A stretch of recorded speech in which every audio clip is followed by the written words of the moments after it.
are listening to The Tatiana Show. This show may contain adult content, language, and humor and is intended for mature audiences. If that's not you, please stop listening. Nothing you hear on The Tatiana Show is intended as financial advice, legal advice, or really anything other than entertainment. Take everything you hear with a grain of salt. Oh, and if you're listening to us on an affiliate network, the ideas and views expressed on this show are not necessarily those of the network that you're listening on or of any sponsors or any affiliate products you may hear about on this show. Now that that's squared away, let's start the show. Hey there, it's time for the show, The Tatiana Show, where you make friends and talk life and crypto. If you have a project that needs reliable cryptocurrency data, check out blocktap.io. Blocktap.io is a universal cryptocurrency API. You can get historical prices for Bitcoin and other digital assets that you can use to build charts and do market analysis.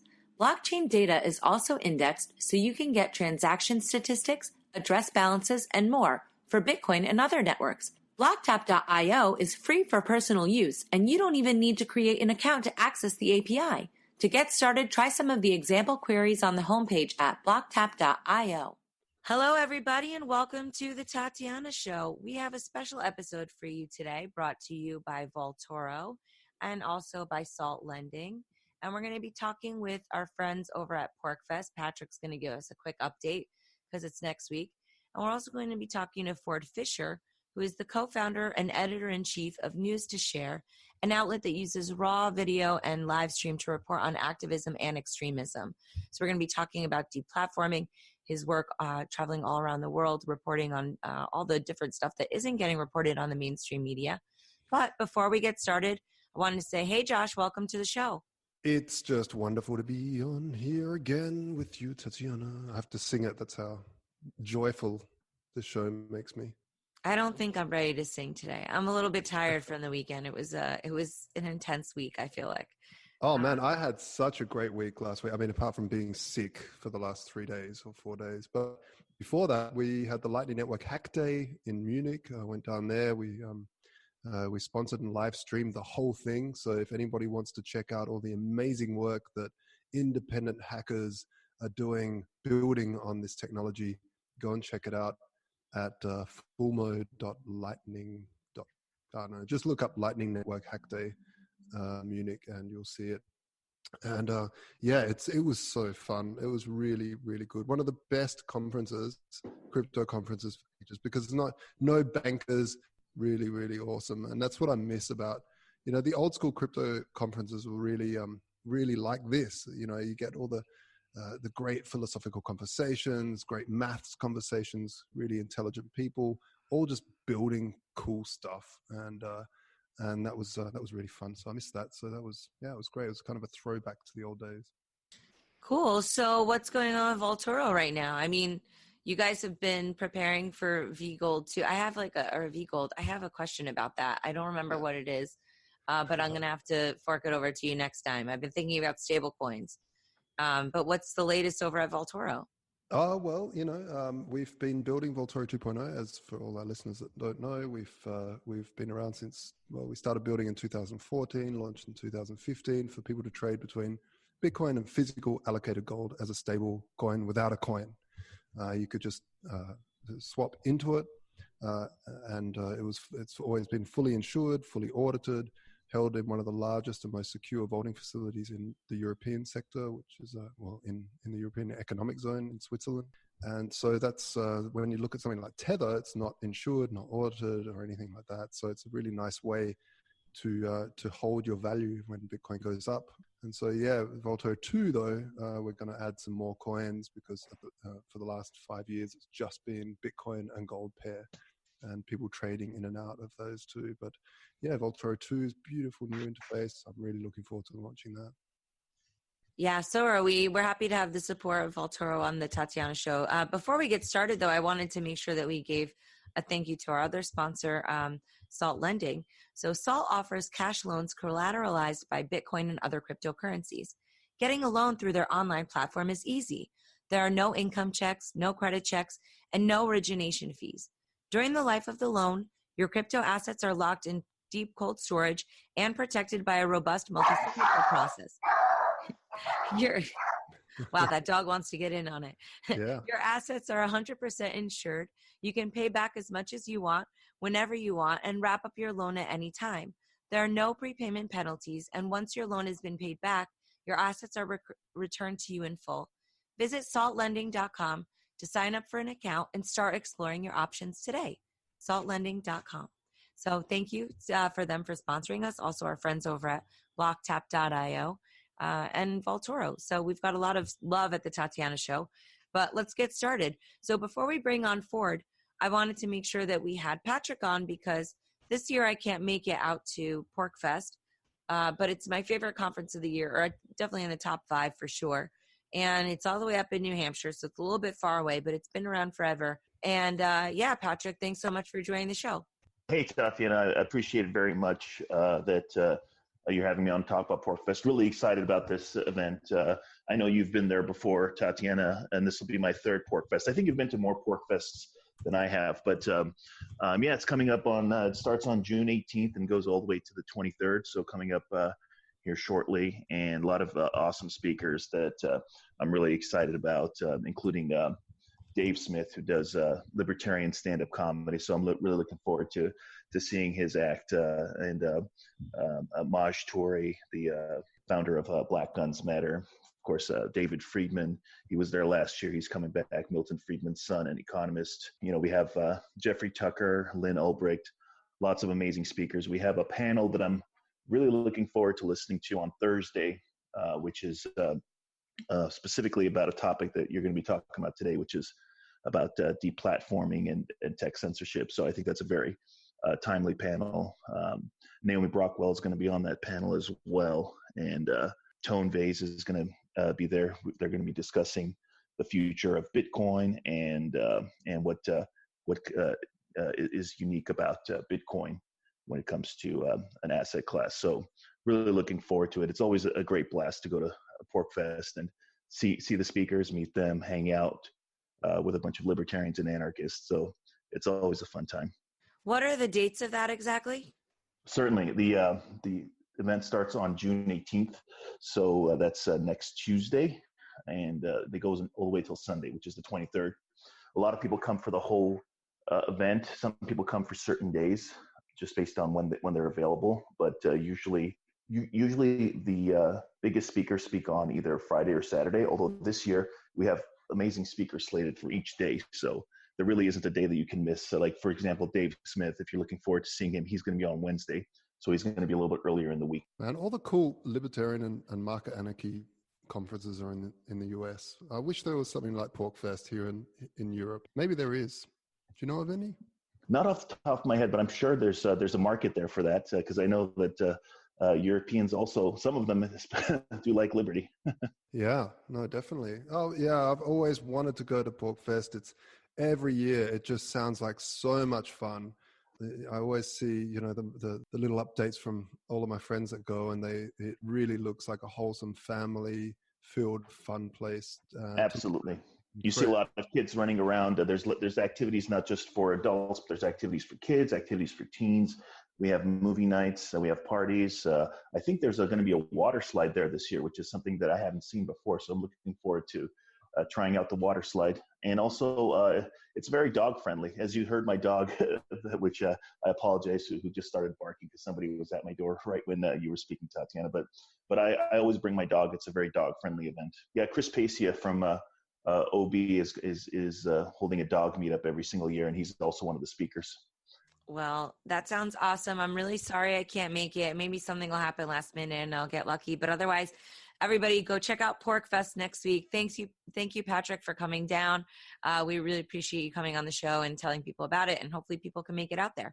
So, all right, thank you. Look forward to seeing everyone out there. Thank you. Thanks so much. Take care. Great. So now we've got Ford Fisher. As I said earlier, Ford is the co-founder and editor-in-chief of News to Share, an outlet that uses raw video and live stream to report on activism and extremism.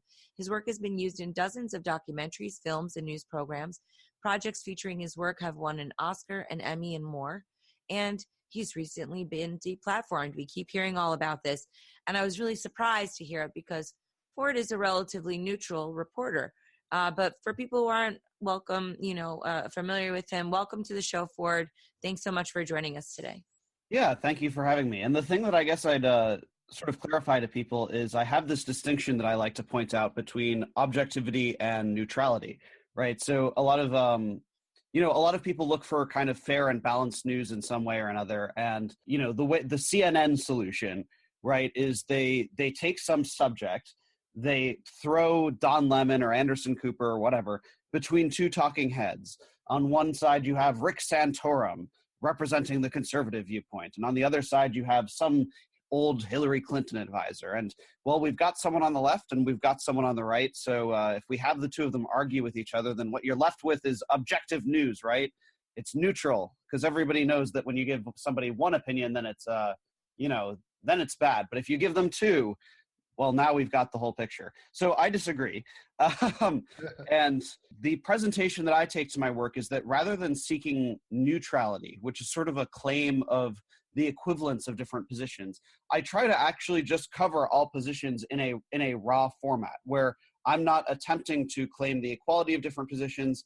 If I go and film a Black Lives Matter event, I don't need to go seek comment from the Ku Klux Klan and be like, would you like to offer a response?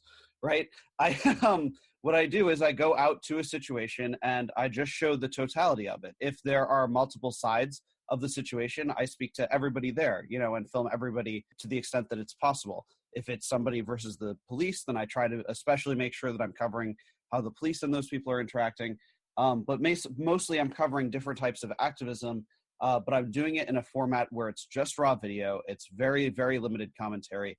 And I use live stream so that people can watch it while it's happening. And when I put out a video to YouTube that summarizes the 2-hour thing that happened into 10 minutes, people can watch that original live stream and see the context of every single sentence that was said. And that's sort of my way of subverting this concept or fear that a lot of people rightly have about the media, which is that they chop up words to make people seem more extreme, less extreme, smarter, dumber, based on whatever their particular political agenda is. Amazing.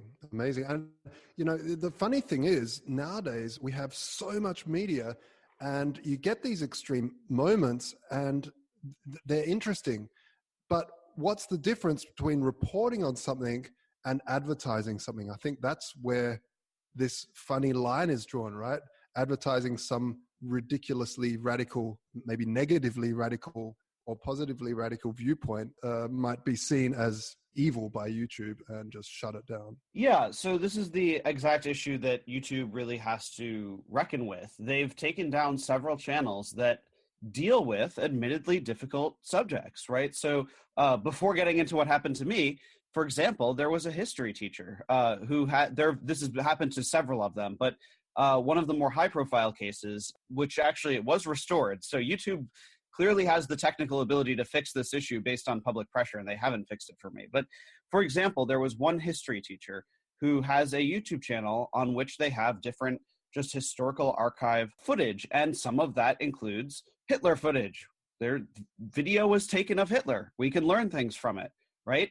It's not literally advertising the philosophy of National Socialism to have old Nazi propaganda on YouTube.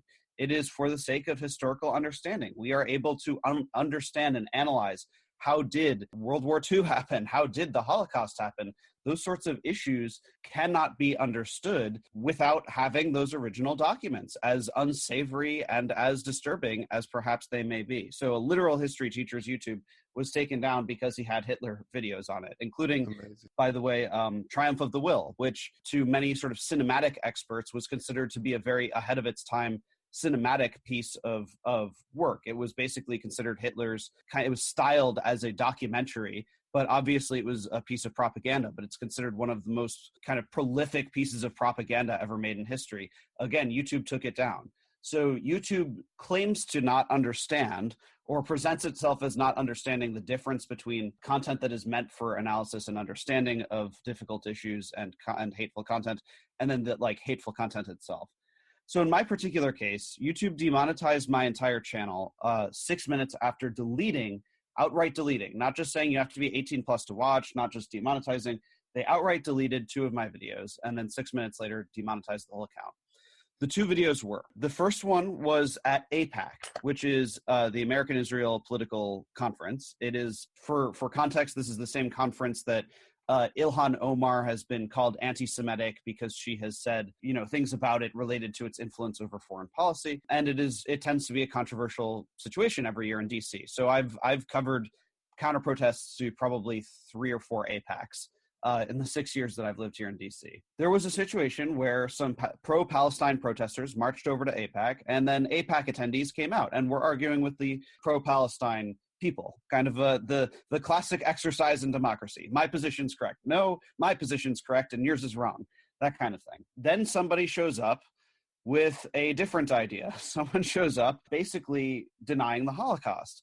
And what I thought was really interesting is that both of the 2 other sides that had been at each other's throat all day actually came together and started arguing with the Holocaust denier. So the Zionist and the pro-Palestine people were together saying, no, you are wrong, to the one guy who showed up to claim that the Holocaust did not happen. And so I had a video that said Holocaust denier, and then whatever the guy's name is, confronted at APAC. It was a video about him being confronted. It was not a video proclaiming Holocaust denial, right? And so Holocaust denial, the way exactly that YouTube's new community standard reads is it says content that denies history or mass casualty events or something. So I believe YouTube is saying now, and not a week ago, what is banned is content that purports that this or that some historical event or some tragedy like a mass shooting, that it didn't happen, right? That kind of conspiracy content or whatever isn't allowed. Obviously, I am not a Holocaust denier, right? Literally, my footage has been used in the 25th anniversary DVD of Schindler's List. If you go to Best Buy and buy the Schindler's List on DVD, my footage is in it, in the special features. Right. So this is content that really matters to these people, and it helps understand, in my opinion, it helps understand the exact issue of Holocaust denial. What YouTube is basically engaging in is Holocaust denialism, where they don't want us to talk about the people who do that thing that they are trying to get rid of. The other one was that I filmed a protest in front of the Lincoln Memorial 2 months before Charlottesville, that I have claimed to many documentarians and researchers, and they have tended to agree with me after I present the evidence of this claim, that I think that this rally basically led to Charlottesville, that it was sort of a prequel to Charlottesville in a way. The DC police protected them very well, so there was no violence, and it's not very well heard of. But basically everybody who was slated to speak at Charlottesville spoke at this event, and I published raw footage of speeches of basically the prominent people who were there, such as Richard Spencer, for example. One of the speakers was named Mike Enoch. He did a speech where he basically claimed that the word diversity means anti-white, which I don't think most people in this country agree with that claim. But I think it's crucial to document what these alt-right people think, right? And so when people look at Charlottesville, they can say, where did this come from? And that speech was taken down sort of purportedly for the same reason. And again, what YouTube claims not to understand the difference between is content that in itself is racist, and then content that is documenting people who they would consider racist on the basis of we need to be able to analyze and understand what's going on. It's a really interesting conundrum, really, isn't it? Because we have a platform here who has the ability to censor, yet they have to do something because they've got this ability. But where do you draw the line, and how do they draw a line? If you were in charge at YouTube, how would you deal with it? Because you can't physically look through every single video. It's impossible.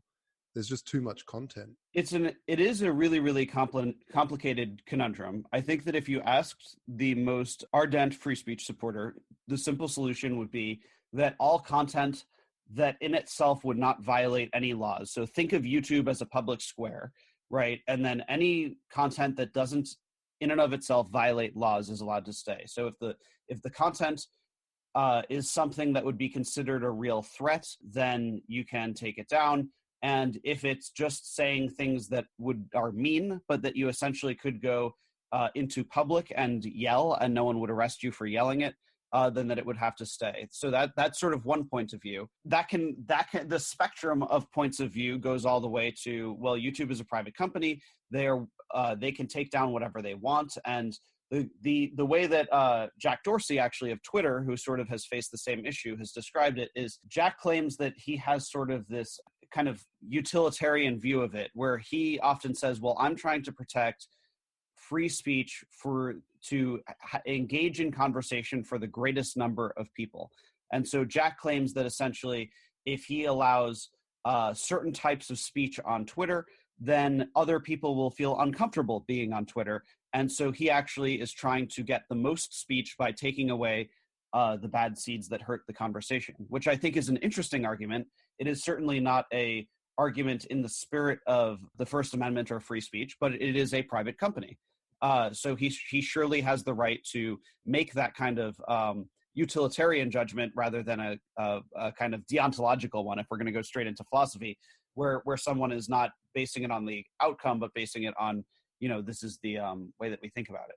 Martin and the Me has once said, the fastest way to get a correct answer on the internet is to blatantly write the wrong answer and someone will answer you. Sure. Right? So if you do have an opinion about something, I think it promotes conversation more than rejects it.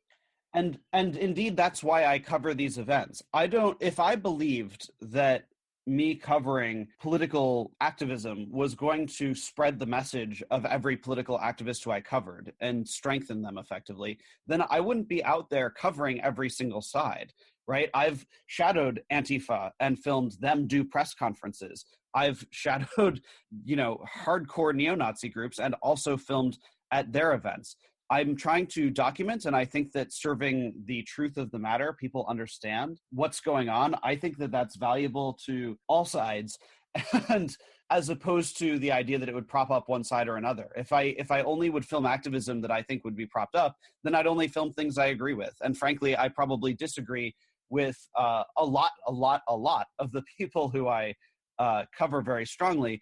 But it's almost for that exact reason, so that if someone disagrees with them, then they're able to interact with the content, criticize it, or license it from me to put in a documentary where they spend 2 hours railing against the person. And I'm happy to kind of invite kind of all people into the conversation. For me, I think that, more speech is probably the thing to do. The thing that I think unequivocally, whether you go at it from one side or another about what YouTube should do as the policy, what YouTube really, really needs to do is hire more human beings to look at and research the subject. My feeling, my prediction of the way that YouTube dealt with this is I think that they had a rushed rollout. It was always moving in this direction of greater censorship, of wider community standards, and taking down independent platforms. But frankly, I think that they messed up. They took down a history teacher, which frankly, I have to think that if they made a really calculated decision about it, they probably wouldn't have done that. And similarly, in my case, I think the amount of controversy that's come out of it, where I've literally had both Ben Shapiro speak out in favor of me and actual Antifa groups speak out in favor of me, like nobody wanted me taken down, and I don't think any reasonable person would support it. And to that end, I kind of feel like YouTube didn't do the research to understand what the purpose of my content is. Maybe they spent 3 minutes interacting with my channel and said, oh, we saw, a dozen videos dealing with racists, so this is probably not a good channel. Let's kill it. And to be clear, the channel is still there. 2 videos are down and the channel can't make money anymore. So what are you going to do? Well, so far, it's been interesting because I don't engage in activism per se, other than journalism, right? Journalism is sort of just activism for truth in a way, right? I just try to film things and put it out there, and I don't inject my personal opinion into that. But I've learned a whole lot about activism along the way. And the biggest thing I've learned that actually works, because I've filmed a whole lot of activism that works and a whole lot of it that doesn't. The biggest thing I think actually that works is building coalitions. And so what I online have been trying to emphasize is the fact that there are a lot of different types of people who are speaking out about this issue, and they are across the political spectrum. So I've been trying to emphasize that, in my view, big tech censorship is not exclusively a right-wing issue. I realize that Ted Cruz is probably the biggest person in Congress, talking about this problem today. That doesn't mean that you have to like Ted Cruz to be against monolithical corporations choosing what you get to watch and not watch. So I've been emphasizing the fact that there are libertarians talking about this, there are anarchists talking about this, there are leftists, socialists, communists talking about this, and that YouTube is going to lose a lot more people, and they're going to piss off a lot more people, frankly, than one might intuitively realize by taking down this stuff. Yeah, it's really interesting. Where do you think stations like, or platforms like DTube or decentralized versions of YouTube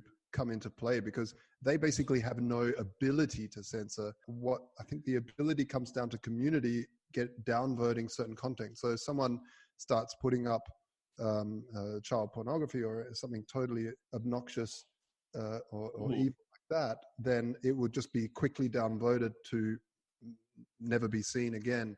Do you think that might be a solution? Yeah, okay, so I've a couple of thoughts. First of all, I do have an account on Minds, which is an alternative social media platform for the exact sake of fighting censorship.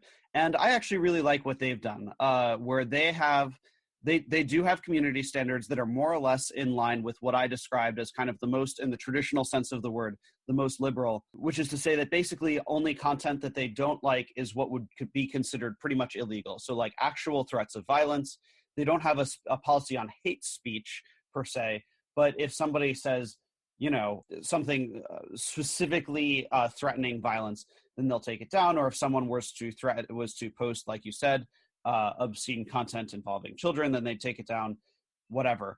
And the thing that I actually like about them is that if Minds takes something down, the person has the ability to appeal. And the way that Minds has kind of made this promise of the validity of their community guidelines is that if the person appeals, it will actually be passed to a jury of 12 random users of the website. And so those 12 random users get to vote on, is this thing actually bad? And in order to reject the appeal, you have to have 9 or more of the jurors say so. So basically, it's almost like Congress plus the president, like the executive branch, whatever, kind of in an inverted way. If the people at Minds see a piece of content and they don't like it, or not they don't like it, I shouldn't say it that way, and they think that it violates the rules, they can take it down, but then 75% of a random sample of the actual users would have to agree with the company on that. In my case, it's like if YouTube takes down my video of people confronting a Holocaust denier because they conflate it with Holocaust denialism, okay. But if the same thing happened on Minds, for example, right, you'd have 12 YouTubers or Minds users in this case looking at it and determining it. I'm quite sure that fewer than 9 out of 12 people would just glaze over it, not realizing what the content is, right? YouTube clearly made a mistake, and I don't think that the average person, much less 75% of average people, would make that error. Yeah, I mean, there's these ridiculous people, the flat earthers, saying that the earth is flat again. And really that was heresy to say that earth was round for a while. A lot of people died for saying right, and everyone knows it's actually like a donut shape. No, and everyone knows but you know, those videos don't get taken down, even though a lot of people died way back when, were murdered by the church for saying that it was round, and now it's seen as common knowledge. So you know, it's also interesting of where you draw the line of, you know, as people say, well, no one dies because they're talking about the earth is flat, but at the same time, people did die. It was a long time ago, but yeah, it's such a wide spectrum of gray in the censorship debate behind YouTube that I think it's almost a problem of they have the ability to censor, so it opens up this huge can of worms. And especially if you make a living from it, and it's all calculated through algorithms, then you're just sort of at the whim of some crazy algorithm because you put the wrong word in, whether you eat the next week. And YouTube actually claims in its email to me where they demonetize me that they use the word carefully, that they carefully looked through my channel to make this determination. But they never reached out to me. They never spoke to me before this rollout. And they told the media about it before they told me about it, right? I strongly feel that it was rushed. I highly dispute the claim that it was done carefully. And although technically it provides an option that in a month, they say I could reapply to re-enter the program, sort of as like a newborn, right? That I have to really newly re-enter the program as a separate thing.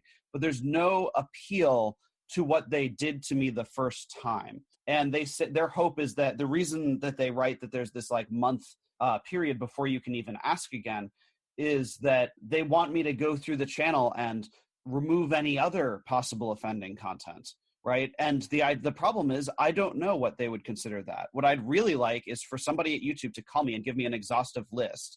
And if they have some particular standard, like a disclaimer, for example, I'd actually be okay if they told me this is what they wanted. I'd be okay with including in the video descriptions, this content has been recorded for the sake of news video analysis. It is not an endorsement of the content in it and should not be taken as such. Because that's a factual statement, I'd be okay with basically adding that to the description of a YouTube video if it would help them. They haven't given me any such guidance. They've basically implied things are still wrong with your YouTube channel. You have to fix it, and then maybe we'll put it back. And the problem is, honestly, I'm not particularly willing to self-censor in that way. If they're going to take down my content, it's on them. I'm deeply hesitant of the idea that we should be taking down our own work in fear. And so I tried to push the envelope. On Saturday, I went to a protest that I was going to be covering anyway, but I intentionally pointed out on Twitter and tagged YouTube when I posted it because I want to see where they're going to take this. So I covered on Saturday a rally against illegal immigration. Okay, so this is, well, I guess what you might say, like what you would assume would be a pretty hardcore MAGA rally. It was interesting to me because actually a lot of the people there were saying that they don't like Trump anymore. Once the first speaker actually said Donald Trump acts more like a Democrat on immigration than a conservative Republican.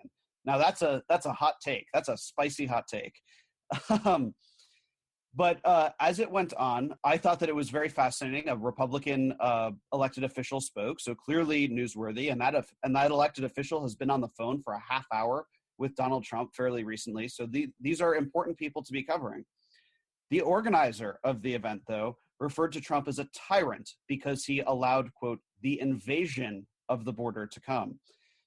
YouTube's new policy says that immigration status is a protected class. You're not allowed to incite violence or demean or claim the inferiority of protected classes. That includes immigrants, says YouTube. This organizer, well, a lot of the people at this event were saying deploy the military against them. That's violence. But additionally, the organizer said, and I quote, I'm going to be clear that I'm quoting, he said, Mexicans or people of Honduras or Guatemala, they have no morals.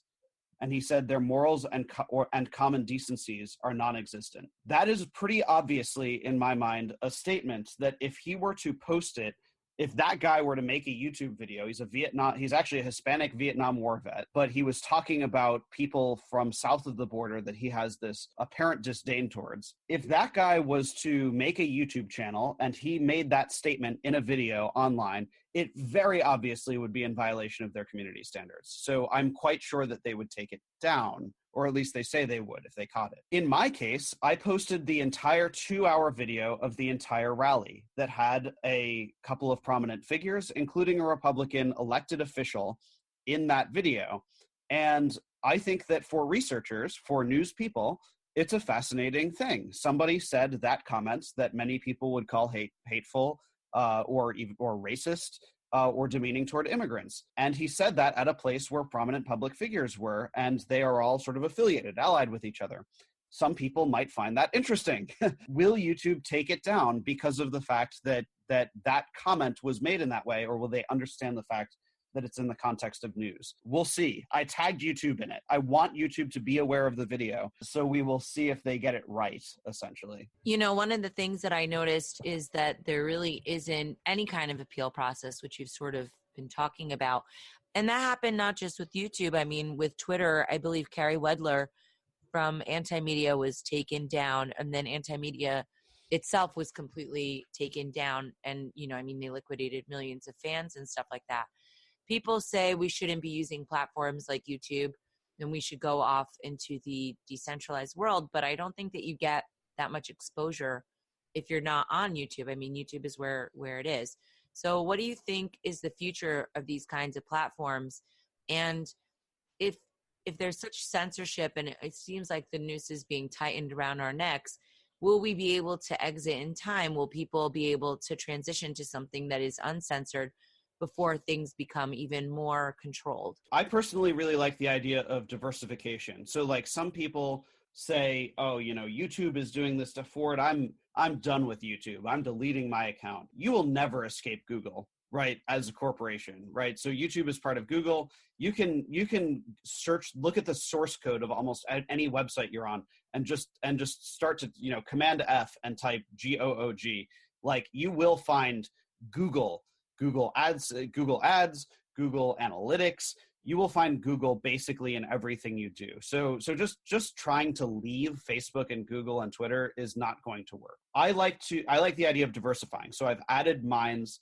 I used to use DTube, but I just haven't been using it as much anymore. I haven't found there to be as much authentic viewership on that website. Minds is getting a little bit more engagement, and I think it's growing as a platform, which is why I do like it a lot. But the other platforms realize that this is an issue. I mean, Facebook, when you type a Minds link, when I promote my Minds channel on Facebook, they call it they make you do the robot test on it. And when people even share my posts that include a Minds link, it will tell them we think that you're doing spam. So the other tech giants are trying to crush these things out because they have so much control over the digital space, and they really don't want to give it up. I think the reckoning that YouTube is trying to have is because they basically realize that they are replacing cable TV. And I don't just mean cable news. People our age, so I'm 25, and my friends who have kids, people who are in my generation and have 5-year-olds, and I've seen this whenever I go to somebody's house, they don't have cable. They have a television set, they have a physical TV, but they have it connected to like a PlayStation or their computer, and they're playing YouTube. The kids are watching children's programming on YouTube, and the adults are using Netflix and Hulu and what have you. And so YouTube is trying to become this kind of replacement for cable. And the sad thing is that the origins of YouTube were so powerfully democratic, or perhaps even, dare I say, anarchist, right? The idea was that anybody was supposed to post whatever they want. It was supposed to be this democratization of media where I have just as much power as those big giants, that CNN gets to say whatever it wants on TV, but I can take a video of myself with my ideas and put it on the internet and then let people, you know, see it and judge it for themselves. That was an amazing and beautiful invention on YouTube's part. And it seems like they're trying to turn into the very thing that they were replacing. And I think in the process of that, they are filtering out the riffraff. I think they're trying to get rid of basically whatever doesn't go along with that basic vision of what will turn us into the corporate giant that replaces every other type of entertainment that's available. How much do you think the New Zealand event had to do with the change in attitude towards more and more censorship? Because, you know, things like that are just impossible to censor because they were live streamed.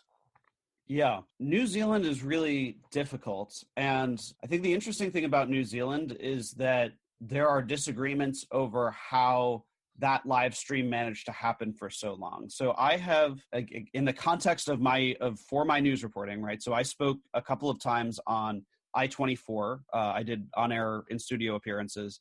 That, to people who don't know, that's actually an Israeli television station, but they have a studio in New York, which is the city that I was in on that particular day, and they sort of used me as an expert on political extremism and white nationalism and things like that, which was obviously relevant that day. So I watched that shooting video. I didn't watch it live. I watched a recording of it after it happened. It is kind of appalling to me, actually, having watched it, that it didn't make it so far without Facebook taking it down. The shooter, after shooting up the mosque and then exiting, and he hurts other people outside the mosque, and then he starts driving away, and in the car he fires a couple of rounds like through the window, kind of at nothing. And then as he continues driving, he looks at his phone, I think he was using a GoPro connected to his phone. Like the phone is what's broadcasting it to the world. And he kind of looks at it and says like, what the hell, or something. And then it stops. So it looks like Facebook shut it down remotely, but like after the massacre had occurred. How many minutes was it? If I don't have it in front of me, of course, but if I had to guess, I think it was about 20 minutes. And so the first 4 minutes are kind of him driving around with like with a couple of guns like in the seat next to him, and it's like, okay, fine, I'll give you Facebook a free pass on that. But like once, because it's like, you don't know, I mean, you know, people live stream themselves shooting all the time, right? I was sponsored by a bulletproof vest company. I've live streamed myself shooting targets that have a bulletproof vest on them to demonstrate the fact that the vest works. So live streaming that includes guns, not necessarily bad. But once that person walks into a mosque, okay, we have a problem. It was surprising to me that Facebook didn't take it down. And Facebook later claimed, well, we didn't get any reports about the live stream like while the shooting was happening. And Jared Holt, who is a reporter at Right Wing Watch, and people can certainly agree or disagree with him. I realize that he's kind of controversial in this exact subject we're talking about related to deplatforming, but he says that he actually did watch it live and that he reported it to Facebook while it was happening, and that they did not receive or do anything about that report sort of in time. And so he disputes Facebook's claim that they didn't know. So there's this issue where, because of that shooting, people are saying, well, all these websites, they need to be able to act really fast, right? A live stream is in progress. They've got to be able to remotely shut it down with moments notice. But at the same time, that exact instinct screws over people as well. When I was live streaming from Unite the Right 2 in Washington, D.C., and to people who don't realize, this is the anniversary rally of Charlottesville. 1 year after Charlottesville, Jason Kessler does a new one. I live streamed that beginning to end, right? I shadowed them through the metro to see the process of them being escorted in, and then filmed all the way as they marched to the White House, as they gave their speeches at the White House, and then as police escorted them away. The whole thing, beginning to end. But I had to start a part 2 of the live stream because Facebook remotely shut down my live stream in progress while it was going on. And like from somebody sitting there was able to turn off my live stream while it was happening, which is very scary that one person has the ability to click a button and make that happen. Because in my case, I was covering actual news. C-SPAN was live streaming the same exact damn thing. And that recording, while unsavory perhaps to people who were watching it and oppose those sorts of ideologies, that live stream showed exactly everything that they were saying. And I think that what do the people who did Charlottesville a year ago think now? That's information that could be considered valuable. And indeed, that footage has been used in a documentary on PBS that I Associate produced. So the value is not an abstraction. It's content that people use. And obviously, YouTube's not going after PBS when they use my footage. But when I publish it on my own channel, they seem to have a problem. I mean, why is it bad to post murders? I mean, wouldn't it be like, why would that even be something that, obviously it's ugly and horrible, right? But what would be the necessity to stop it while it's going on? I mean, isn't it good that people know that this is happening? What would be the case for that? I'm curious, other than it's grotesque and whatnot. Well, I will say that so first of all, I get your point of view. And so as I'm saying this, I'm arguing one position because you've presented the other position. So I'm not like, I'll proceed it by saying something like, some would say, I think people would say, or Facebook would argue, that it doesn't want to be a platform for radicalization or propaganda, right? So even LiveLeak, which is considered to be the most traditional sense of the term liberal on content moderation, where they're perfectly fine with, post body cam footage of a cop shooting someone and them bleeding out, like whatever it is, like they're pretty much close to censorship free, even on pretty extreme violence. Even LiveLeak said no ISIS cutting off head videos. We're not in the business of spreading propaganda. I understand that Facebook and Twitter and so forth, in the extreme, they don't want to be sharing terrorist content made by terrorists. I'm quite sympathetic to the problem that they have there. Does Facebook want to be known as a place where you log in to look at your neighbor's puppy and then you see a live stream of a mosque being shot up in real time? I get why they have a problem with that, and that would be providing assets to the violence doers, to the terrorism doers. On the other hand, to your exact point, I post videos in some cases of body cam footage. When police shoot somebody, it's not too pretty. I've watched a lot of really bloody, pretty gross injuries when cops kill people.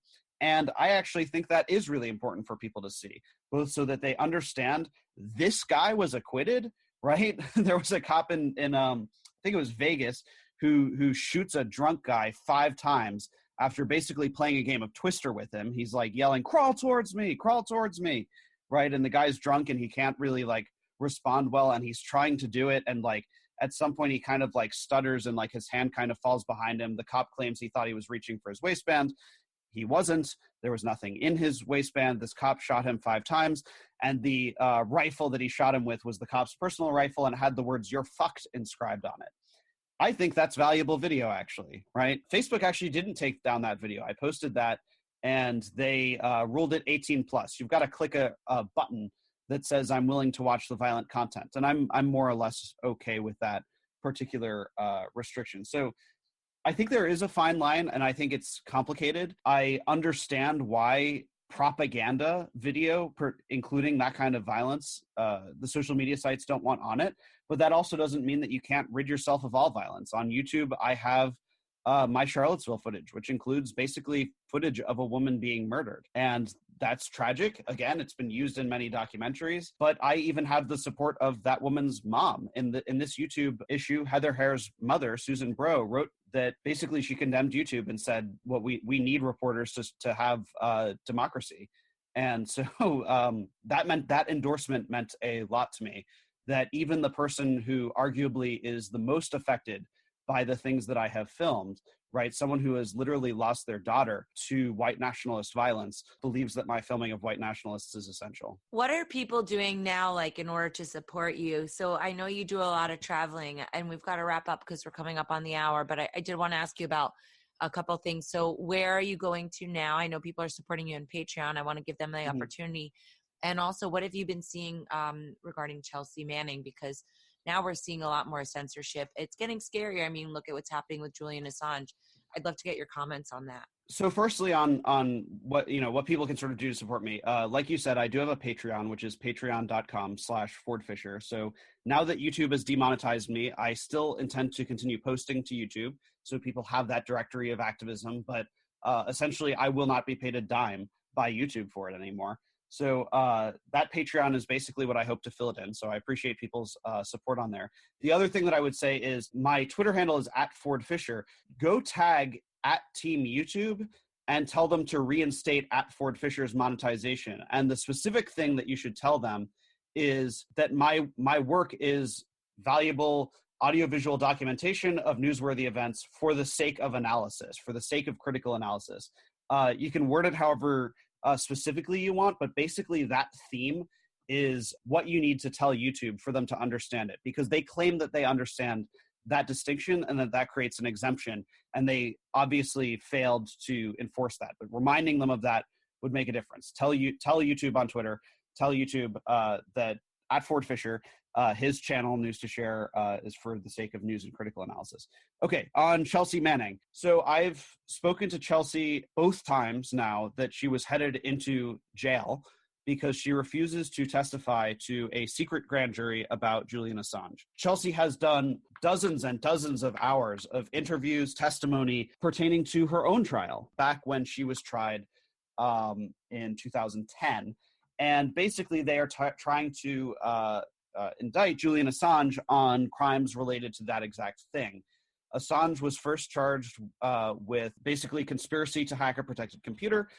Chelsea Manning actually did it. They are claiming that Julian Assange egged her on, ergo he was a conspirator, which is a reading of federal law that the Obama administration was uncomfortable with. I mean, bear in mind, the Obama administration first tried to kill Chelsea, and I'm not exaggerating, right? They tried to have her executed. They wanted her charged with aiding the enemy.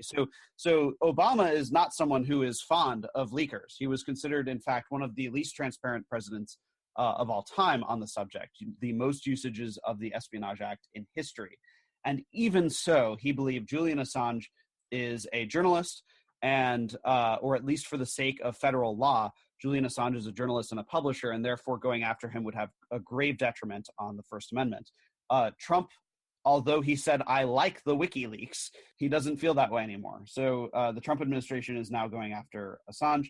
And Chelsea has said, I won't have any part of this when it is in a one-sided secret grand jury method. The problem she takes to it isn't that she won't talk about the subject. It's that grand juries take place in secret. They take place without the counsel or attendance of the accused, and they are inherently one-sided. It's a prosecutor and a judge and a jury, and there's no one on the other side. So that misbalanced nature is the reason that she says she refuses to testify in front of them. She is now on day 83 total in jail.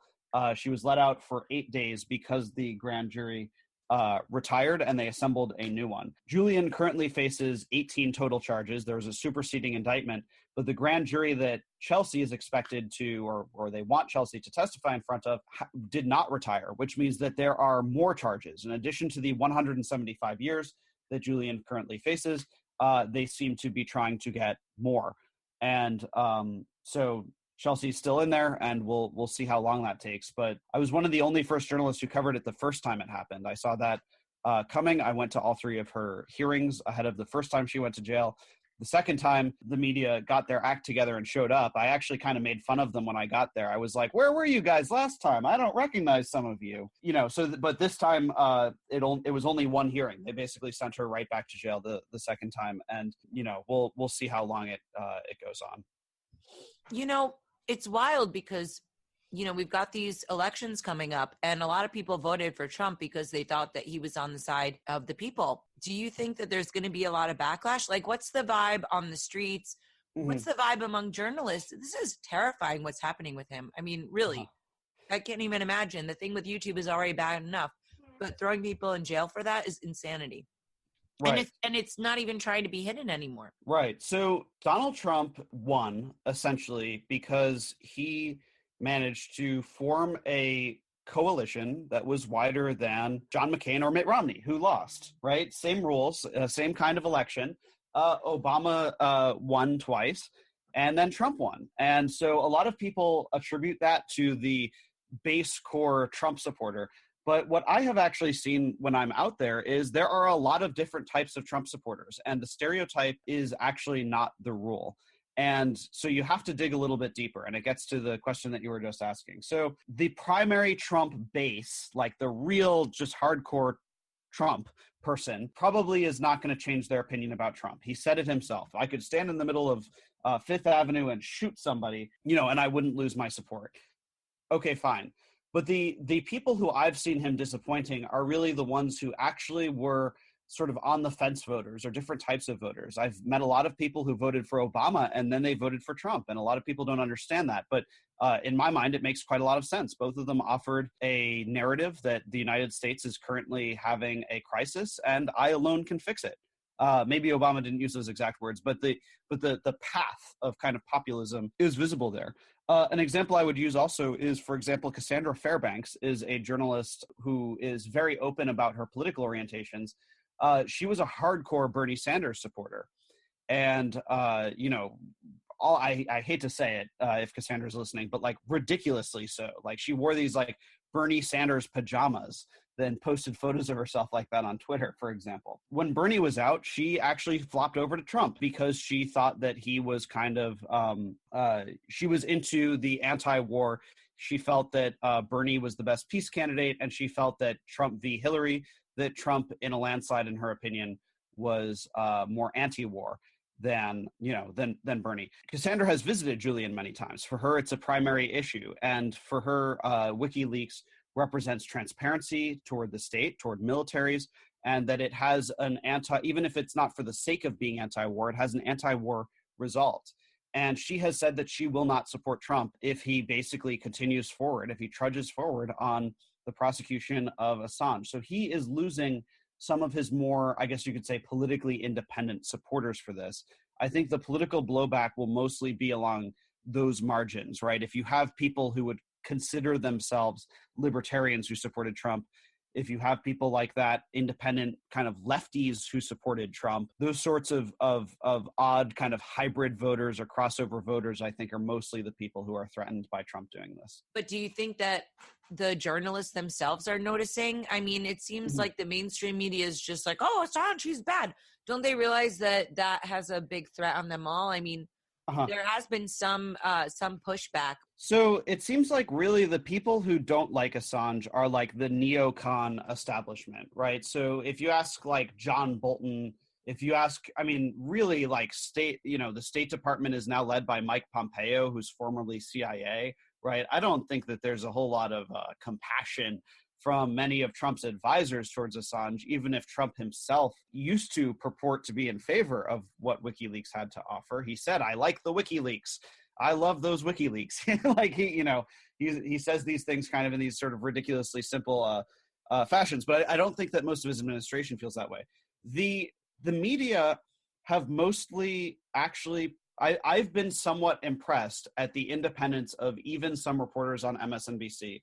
I would not characterize myself as a fan of Rachel Maddow, for example, but I saw that she's someone who pushed the Russia thing big, but she actually said, with respect to Assange, that in her opinion, she thinks Assange is like, I think she used the word disgusting or something like that. Like she hates him and basically his personality and more or less what he stands for.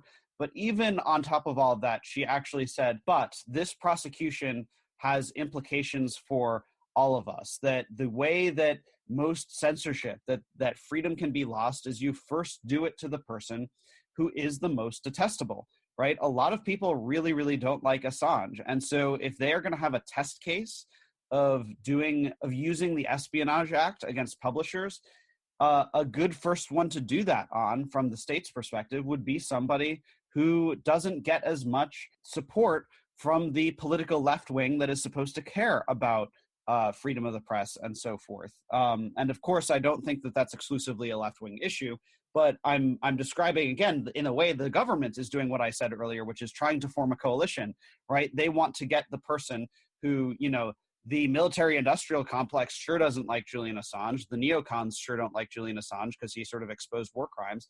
And the left doesn't like him because they think he got Trump elected. Right. So they start with someone who they really think that they can turn the public against. They get that first test prosecution, and then they have the precedent to do it to someone slightly less controversial and slightly less and slightly less. I think that all of these issues broadly speak to problems of press freedom. And it's why I think we should talk about all of them before new things start happening to new people. Right. I didn't anticipate demonetization. I didn't anticipate having some of my videos censored. And I think it's in a way all part of the same broad story or the same broad question of freedom of the press. Well, this has been quite a really good episode, and I don't think it's going to go away. What do you think is the future? Do you think that there's any way to sort of turn back the clocks on this? I don't know.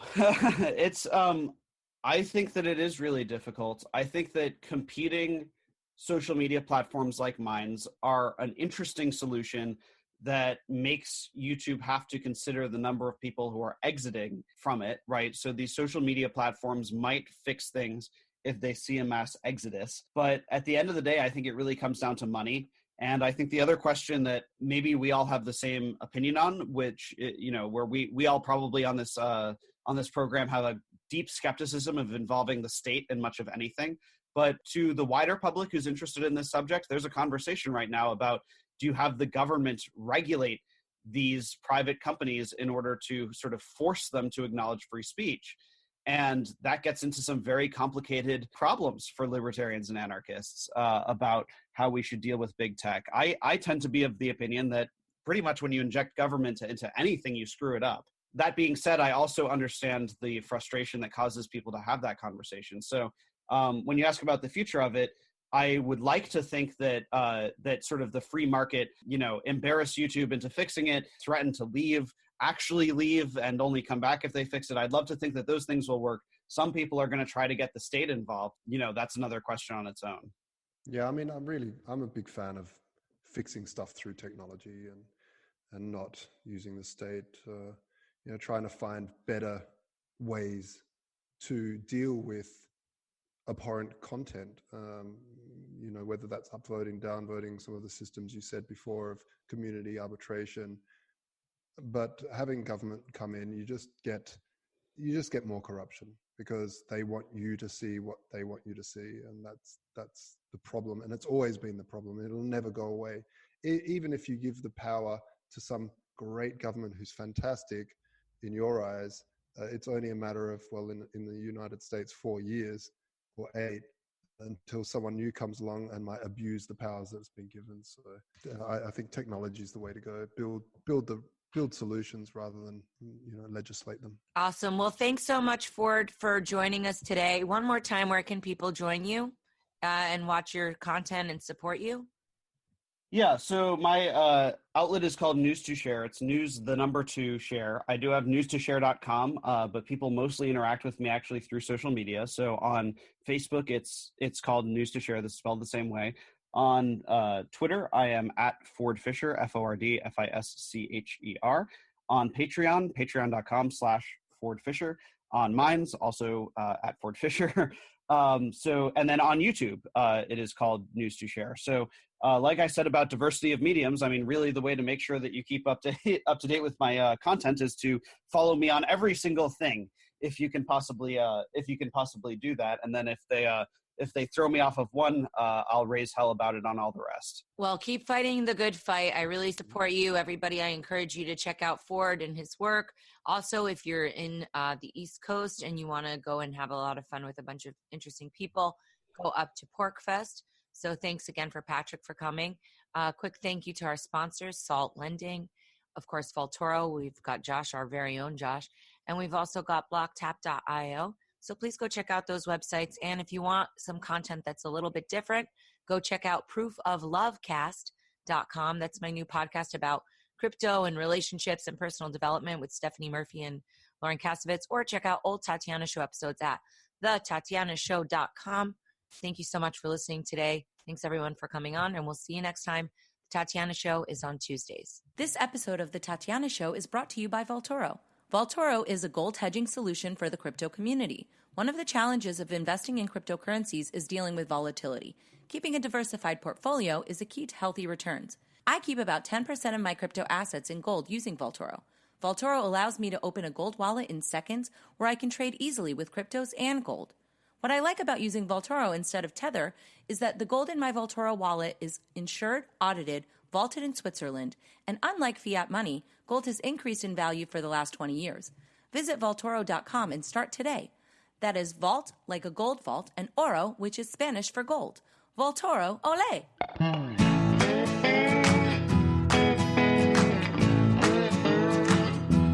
Hey there, it's time for the show. The Tatiana Show, where you make friends and talk life and crypto. We gotta think and reflect and use lots of intellect with our hearts when we work together. I know that it can be so hard out there, looking all around and saying that life ain't fair. So that is why we will fight and stay up late at night, listening to the Tatiana Show. What's the point of all this technology without a little love in our lives? Our hosts, Tatiana Moroz, Dr. Stephanie Murphy, and Lauren Kasovitz, have come together to bring you Proof of Love. Go to proofoflovecast.com. Thank you for listening to The Tatiana Show. Please follow us on Twitter at Queen Tatiana or on Facebook and Instagram at Tatiana Moroz Music. More episodes can be found at thetatianashow.com, and make sure you leave a review on iTunes and tell your friends. The Tatiana Show has been brought to you by CryptoMediaHub.com, a boutique marketing and PR agency for Bitcoin and beyond.